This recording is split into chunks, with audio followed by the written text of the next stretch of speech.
le principe d'une locomotive à vapeur, c'est un peu comme en cuisine. C'est une grosse bouilloire. À la maison, il va vous falloir 10 litres pour faire cuire des nouilles. Et là, on se retrouve à faire chauffer entre 4 et 6 000 litres d'eau pour obtenir de la vapeur. Et donc après une puissance en chevaux vapeur, c'est le cas de le dire, d'environ 1000-1200 chevaux. Donc c'est une machine qui est apte à rouler à 90 km/h, qui était faite pour tirer des trains de voyageurs en banlieue parisienne, avec des démarrages énergiques, des arrêts fréquents tous les 3 km, des redémarrages énergiques. C'était des machines qui pour 1912-1913 étaient extrêmement performantes. C'était vraiment, elles ont fait le bonheur des banlieusards parisiens. Elle en a transporté des millions et des millions entre 1912-1913 et 1969, date de l'arrivée du RER A, pour ceux qui connaissent. Et ça a été la fin de la vapeur en banlieue parisienne. Et c'est un pan d'histoire qui est tombé. Et nous, après, au niveau associatif, on essaye de maintenir ces traditions.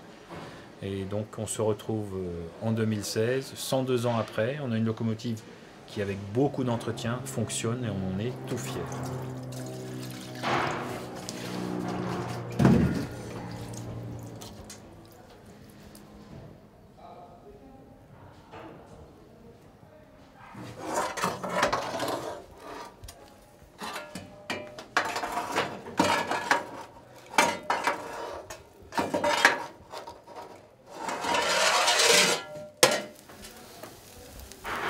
Et voilà, c'est le début de la machine, le début de la vie. Maintenant, enfin, elle ressemble à une locomotive à vapeur. Elle commence à produire de la fumée. On va chauffer beaucoup d'eau et dans quelques temps, on aura de la vapeur. Et là, on aura une machine vivante. C'est vraiment un plaisir. C'est comme un rite.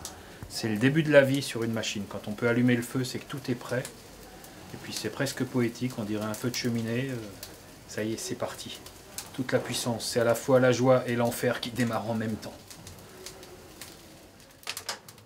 Là maintenant le feu prend, c'est le meilleur moment, il commence à faire chaud, on peut dire qu'il y a déjà une centaine de degrés au ras de la porte, même plus, et après on atteindra environ 1000 degrés au ras de la porte, donc là ça deviendra carrément très très chaud.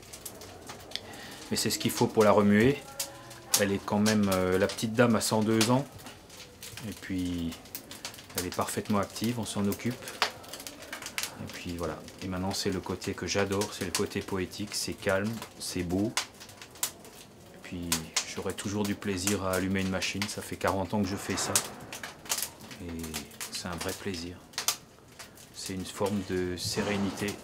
Dans tout ce monde industriel, dans tout le bruit, je me retrouve tout seul avec un beau feu et j'adore ça.